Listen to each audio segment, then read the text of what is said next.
अस्सलाम वालेकुम। अच्छा, तो हमारी डिस्कशन चल रही थी फर्स्ट ईयर एमबीबीएस बायोकेमिस्ट्री पर।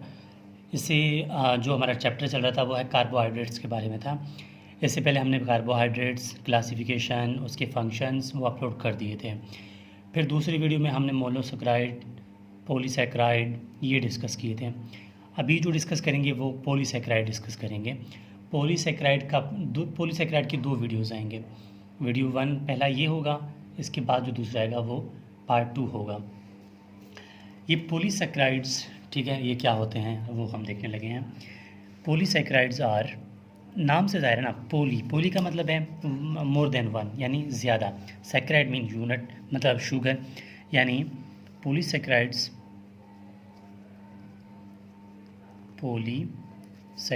आर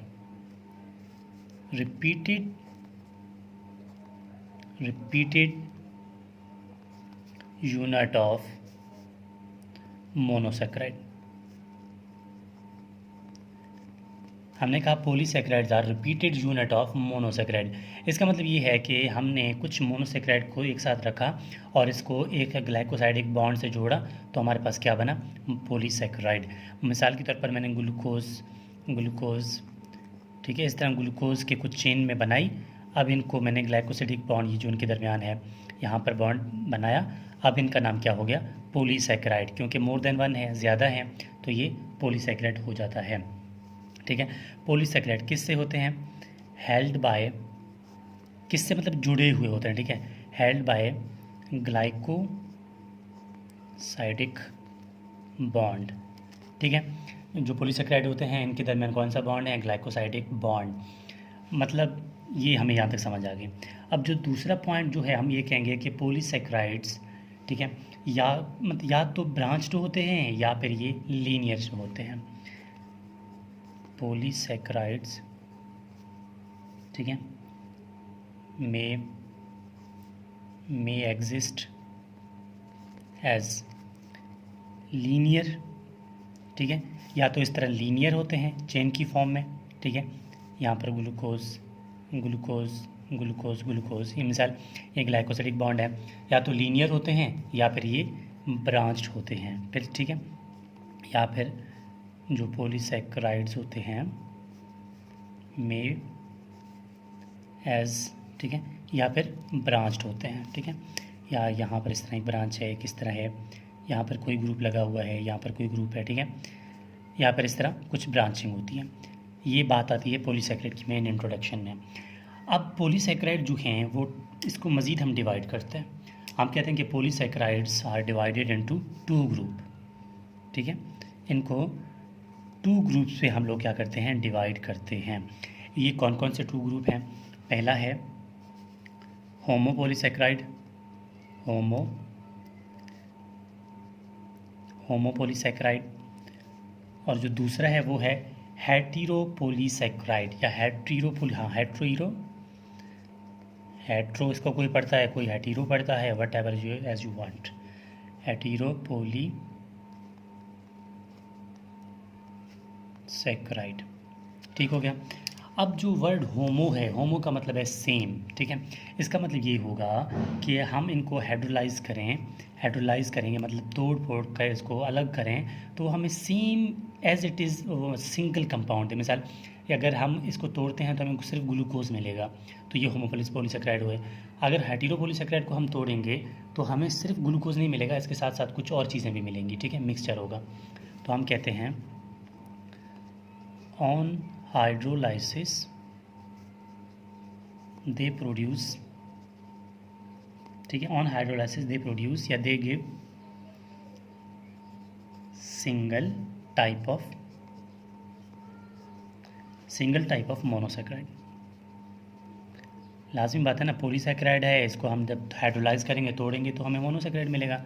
ठीक हो गया।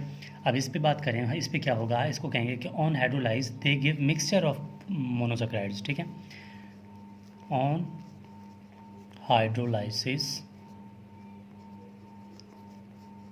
दे गिव्स मिक्सचर ऑफ मोनोसेक्राइड। देखो ये बात सिंपल है ना, ये होमो है, होमो का मतलब same, same side same unit देंगे। जो हेटेरो है इसका मतलब है डिफरेंट, मतलब इनको जब हाइड्रोलाइज करेंगे तो वो अलग अलग चीज़ें यानी मिक्सचर नुमा हमें मिलेगा। अच्छा, ये यहाँ पर कंप्लीट हो जाता है। इसका एग्जांपल जो है, हम होमो पॉलीसैकेराइड का हमारे पास जो मेन एग्जांपल्स हैं, हम कहेंगे कि अगर हमारे पास कोई ये जो होमो पॉलीसैकेराइड है उसका नाम है ग्लूकेन। ये ग्लूकेन है हमारे पास। अगर हम इस ग्लूकेन को तोड़ेंगे तो हमारे पास सिंगल जो एक जैसे मोनोसेक्राइड आएंगे वो क्या होंगे, ग्लूकोज आएंगे। ठीक है, ठीक हो गया, ये हमारा मेन एग्जांपल हो गया। इसके अलावा हम क्या करते हैं कि हमारे पास मोनोसेक्राइड को मज़ीद देखते हैं कि इसको हम छोड़ेंगे फिलहाल। ठीक है, हेटेरोपॉलीसेकेराइड को छोड़ेंगे। अब हम पकड़ेंगे इनमें से होमोपॉलीसेकेराइड को। अब जो होमोपॉलीसेकेराइड्स हैं इनको अब हम लोग याद करेंगे कि कौन कौन से होते हैं। होमोपॉलीसेकेराइड जो हैं, इसको वैसे एक ट्रिक है याद रखने के लिए, वो ट्रिक है, ठीक है, किसकी बात कर रहा हूँ मैं, इसको यहाँ से बंद कर रहा हूँ मैं, होमोपॉलीसेकेराइड्स का। होमोपॉलीसेकेराइड को याद रखने के लिए पहले याद रखें CID, जो कि एक फेमस ड्रामा है, CID, ठीक है, GS, CID government school, what ever, जैसे अभी आप लोग बना लें। इस C के ऊपर जो आप लोग हैं ना, यहाँ पर स्केयर ले लें क्योंकि 2 दफ़ा C आएगा एक कंपाउंड्स में, और यहाँ पर D के ऊपर भी आपने दोबारा क्या करना है, 2 स्केयर लगाने हैं, मतलब एक स्केयर यहाँ पर, 2 एक स्केयर यहाँ पर। अब कौन कौन से होते हैं, अब हम इसको अगर, हाँ वैसे याद रखने के लिए तो मैंने ये बता दिया, ठीक है। अब इनको हम देखते हैं मज़ीद। अच्छा, इनमें से जो पहला C है, नंबर 1, इसको मैं कह रहा हूँ सेल्यूलोज, सेल्यूलोज हो गया। नंबर 2 पे C जो आ रहा है इसको मैं कहूँगा काइटन, ठीक हो गया। अब नंबर 3 में जो D है, 2 D है ना, स्केयर है, एक है डेक्स्ट्रिन, ये मैंने लिख दिया डेक्स्ट्रिन। अब जो अगला C है नंबर 4, डेक्स्ट्रेन, ठीक हो गया। अब जो आगे G आ रहा है ये नंबर 5 पे, ठीक है, ग्लाइकोजन, ठीक हो गया, ये ग्लाइकोजन भी हो गया। अब नंबर जो S पे आ रहा है 6, इसको हम कहेंगे स्टार्च, ठीक हो गया। ये हमारे पास जो है वो कंप्लीट हो जाता है इनकी डिस्क्रिप्शन। अब हम इनको याद रखने के लिए हमें सिस्टम तो समझ आ गया, लेकिन अब हम लोग क्या करेंगे अपने समझ के लिए ईजी, मैं जो है स्टार्च से शुरू करूँगा कि स्टार्च क्या होता है। मज़ीद इस तरह जो है डेक्स्ट्रिन, फिर 1 बाय 1 इसको मज़ीद जो है डिस्कस करेंगे। अब जो पहला है स्टार्च, ठीक है, क्योंकि अब लाजमी बात है ना यार, होमोपॉलीसैकेराइड हमने पढ़ लिया, इसके मैंने एग्जांपल भी देख लिए। अब 1 बाय 1 हम इसको पढ़ेंगे ना डिटेल से, ठीक है। FSC तो नहीं है कि हम इसको यहाँ पर छोड़ देंगे, ये MBBS है तो हमने इसको मज़ीद आगे लेके चलना होता है। स्टार्च, ठीक हो गया। स्टार्च, इसकी बात करते हैं। स्टार्च जो है, मैं कहूँगा starch is the storage polysaccharide form in the plant. ये कहाँ होता है, storage polysaccharide in plant. Starch जो है ये स्टोर होता है कहाँ पर, प्लांट्स के अंदर। इसके अलावा main dietary source of plant भी है ये, ठीक है। मैं कहूँगा plant starch is dietary source of plant या हायर प्लांट, ठीक हो गया, यहाँ तक बात आ गई। अब जो स्टार्च है ये 2 टाइप के होते हैं, ठीक है। स्टार्च जो है ये 2 टाइप के होते हैं, एक होता है अमाइलोज, एक होता है अमाइलोपेक्टिन, ठीक हो गया।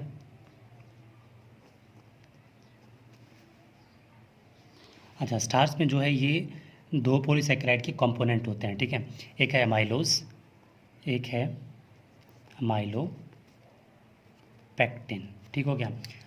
अच्छा, ये अमाइलोज जो है सिंपल बात है, ये जो है वाटर सोल्यूबल है, सिंपल है, ठीक है, वाटर सोल्यूबल, लाजमी बात है ये वाटर इनसोल्यूबल होगा।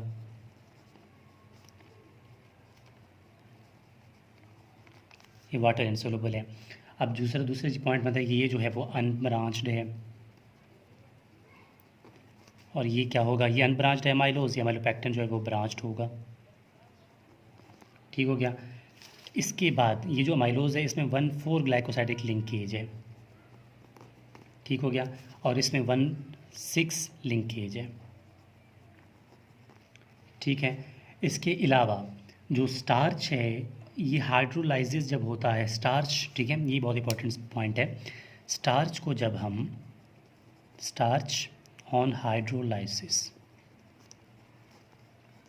स्टार्च को जब हम हाइड्रोलाइसिस करते हैं तो सबसे पहले ये एक कंपाउंड यानी कि एक चीज़ में कन्वर्ट हो जाता है, उसका नाम है डेक्स्ट्रिन।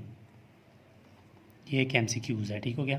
डेक्स्ट्रिन में कन्वर्ट हो जाता है और डेक्स्ट्रिन के कन्वर्ट होने के बाद ये कन्वर्ट हो जाता है ग्लूकोज में, ठीक हो गया। ये तो डिस्क्रिप्शन हो गई स्टार्च की। स्टार्च के बाद अब जो अगला हम ठीक है पॉइंट डिस्कस करेंगे वो है डेक्स्ट्रिन, क्योंकि वन बाय वन हमने इसको डिस्कस करना है ना। जिस तरह इजीली है उसी पैटर्न से मैं चल रहा हूँ। यहाँ स्टार्च की जो डिस्क्रिप्शन है वो कंप्लीट हो जाती है। अब अगली बात आती है डेक्स्ट्रिन। डेक्स्ट्रिन और डेक्स्ट्रिन तो अभी हमने खुद देख लिया ना कि स्टार्च की जो ब्रेकडाउन फॉर्म थी वो क्या था, डेक्स्ट्रिन। तो डेक्स्ट्रिन के लिए सिर्फ हम इतना ही लिखेंगे कि dextrin is break down product of starch, ठीक हो गया। स्टार्च की ब्रेकडाउन की प्रोडक्ट जो बनती है उसको हम क्या बोलते हैं, उसका नाम है डेक्स्ट्रिन। यहाँ कौन से एंजाइम काम करता है, यहाँ पर एक एंजाइम काम करता है अमाइलेज, ठीक है। अमाइलेज एक एंजाइम है जो कि स्टार्च को डेक्स्ट्रिन में कन्वर्ट करता है और डेक्स्ट्रिन जो है वो आगे कन्वर्ट हो जाता है इस एंजाइम की मौजूदगी में, किस में, या तो माल्टोज में, ठीक है, या फिर ग्लूकोज में। लाजमी बात है कार्बोहाइड्रेट का हमने लास्ट में क्या लाना है, मोनोसेक्राइड्स, वो हमें मिल गए। अच्छा, ये डेक्स्ट्रिन भी कन्वर्ट ख़त्म हो गया। अब डेक्स्ट्रिन के बाद हम जो डिस्कस करेंगे वो होगा डेक्स्ट्रेन, ठीक है। डेक्स्ट्रिन के बाद जो डेक्स्ट्रिन तो हो गया, अब बारी है डेक्स्ट्रेन की, ठीक हो गया, डेक्स्ट्रेन। अब ये जो डेक्स्ट्रीन है इसको हम कहते हैं कि सिंपल बात है, this is the polymer of glucose. Dextran is polymer of glucose. कोई और डिस्क्रिप्शन की ज़रूरत नहीं है, ये सिर्फ वाइवा में पूछ सकते हैं या कोई लॉन्ग क्वेश्चन इस तरह आता है तो आप इस तरह हेडिंग में लिख सकते हैं, ठीक है। पॉलीमर ऑफ ग्लूकोज है ये, ठीक हो गया। इसके अलावा अब इसके अलावा कौन सी बात आ रही है, इसकी बात आ रही है इनोलिन, ठीक है। इनोलिन, सॉरी शायद मैंने यहाँ पर एक नहीं लिखा था, ठीक है। यहाँ पर CID का वर्ड हमने इस्तेमाल किया था ना, CID, ठीक है। यहाँ पर मैंने I का वर्ड छोड़ दिया था, I का मतलब है इनोलिन, ठीक है। एक है इंसुलिन, एक है इनोलिन, मैं यहाँ पर बात कर रहा हूँ इनोलिन की, ठीक हो गया। CID थे ना, CID, तो हमने I यहाँ पर छोड़ दिया था, सॉरी, यहाँ पर है इनोलिन, ठीक हो गया। अब जो इनोलिन है ये क्या है, inulin is the polymer of fructose, ठीक है। इनोलिन है पॉलीमर ऑफ फ्रुक्टोज, ये जो है पॉलीमर ऑफ फ्रुक्टोज है। इसके अलावा ये जो है इसकी थोड़ी सी अगर हम बात कर लें कि ये वाटर सोलुबल है, ठीक है, वाटर सोलुबल है। और इसका जो मेन फंक्शन क्या है, ये किडनी फंक्शन में काम करता है, किडनी में इसका फंक्शन है। किडनी में इसका क्या फंक्शन है, किडनी में हम इससे यूज़ करते हैं, इसके मैयर करते हैं, क्या मैयर करते हैं, Maihar GFR, glomerular filtration rate, ठीक है। इस पर हम लोग इनोलिन यूज़ करते हैं। वो तो आके मेडिकल में जो आप 3rd ईयर या 4th ईयर में जाएंगे तब आपको पता चलेगा ना कि इनोलिन की यूजेस क्या है, डेक्स्ट्रिन कौन सी मेडिसिन में है, ये बात की बातें हैं, ठीक हो गया। इनोलिन यहाँ पर कन्वर्ट हो जाता है। इनोलिन की बाद जब आती है बात जो है वो है ग्लाइकोजन, ठीक है। ग्लाइकोजन सिंपल बात है भाई, ग्लाइकोजन जो है ये स्टोरेज फॉर्म ऑफ ग्लूकोज है, स्टोरेज फॉर्म ऑफ ग्लूकोज। इसके अलावा ये प्रेजेंट होता है कहाँ पे, मसल में होता है और लिवर में, यहाँ पर इसकी प्रेजेंस है। इसके अलावा इसको बोलते हैं एनिमल स्टार्च, ठीक है। इसका एक दूसरा नाम है, उसको बोलते हैं एनिमल स्टार्च, इसको एनिमल स्टार्च भी बोलते हैं। और ये जो ग्लाइकोजन है इसकी स्ट्रक्चर की जो ग्लाइकोजन है, ठीक है, इसकी स्ट्रक्चर में सेंट्रल पे एक प्रोटीन प्रेजेंट होता है, उसका नाम है ग्लाइकोजेनिन, ठीक है। इस ग्लाइकोजेनिन की वजह से जो है मज़ीद हम लोग क्या बना सकते हैं, ग्लाइकोजन। अच्छा, ये ग्लाइकोजन करता क्या है, ग्लाइकोजन जो है ये टूट जाता है जब हम फास्टिंग में होते हैं तो ये ग्लूकोज में टूट जाता है, ठीक है। ऑन फास्टिंग, जब हम रोज़े की हालत में होते हैं तो क्या होता है, ग्लाइकोजन जो है ये क्या करता है, ब्रेक डाउन होता है, किस में, ब्रेक डाउन इनटू ग्लूकोज, ठीक हो गया। ये ग्लाइकोजन की बात हो गई। ग्लाइकोजन के बाद अब जो हमारा लास्ट पॉइंट मतलब सेकंड लास्ट है वो है सेलुलोज। सेलुलोज देखें यार, सेलुलोज तो सिंपल बात है, एफएससी से पढ़ते आ रहे हैं, ये प्रेजेंट होता है प्लांट में, ठीक हो गया। मैं इस वीडियो की ज़्यादा लंबा नहीं बनाना चाहता, इसलिए मैं पॉइंट्स में लिख रहा हूँ, आप लोग उस पर लिख लें कि it is present in the plant. आप इस तरह लिख सकते हैं, कहाँ पे, प्लांट के सेल वॉल में, ठीक है। और यहाँ पर ये लिख सकते हैं कि absent in the animal, absent in animal cell, ठीक हो गया। इसके अलावा it is not digested by the, जो मैमल्स हैं सिर्फ इसको डाइजेस्ट नहीं कर सकते, इट इज़ नॉट डाइजेस्टेड, ठीक है, not digested bye mammals, mammals मतलब हम इंसान आते हैं, ठीक है। वाई, क्यों डाइजेस्ट इसको नहीं कर सकते, due to lack of enzyme, कौन सा इंजाइम, सेलुलेज, सेलुलेज इंजाइम जो है वो हमारे पास नहीं है, इसलिए हम इसको डाइजेस्ट नहीं कर सकते। सेलुलेज जो इंजाइम है ये प्रेजेंट होता है कुछ एनिमल के गट में, जिस तरह काऊ है, ठीक है, शीप्स हैं, ठीक है, गोट है, इनके गट में, मतलब इनके गट में प्रेजेंट होता है सेलुलेज, इसलिए ये इसको डाइजेस्ट कर सकते हैं। तो मैं लिखता हूँ कि डाइजेस्टेड बाय किससे, गोट से भी, ठीक है, शीप से भी, काऊ से भी, ठीक है, इससे भी डाइजेस्ट हो सकता है। लाजमी बात है ना यार, ये अगर सेलुलेज की मैं अगर सिंपल बात में बता दूं, जो हम लोग चारा डालते नहीं हैं भैंसों को, गाय को, ठीक है, शीप को, इसलिए उसमें ही तो शामिल होता है ना सेलुलोज, तो इसलिए हम उसको खाएंगे तो डिलीट हो जाएंगे, मतलब डाइजेस्ट नहीं कर सकते। बाकी जो एनिमल्स हैं ये कर सकते हैं। इसके अलावा सेलुलोज में जो लिंकेज है वो 1,4 ग्लाइकोसाइडिक लिंकेज है, ठीक है, 1,4 लिंकेज है ग्लाइकोसाइडिक बॉन्ड में। अच्छा, लास्ट जो बचता है वो है काइटन, काइटन बचता है। ये जो काइटन है, काइटन हम मतलब काइटन को हम सिंपल इतना ही कहेंगे कि दिस इज़ कंपोज्ड ऑफ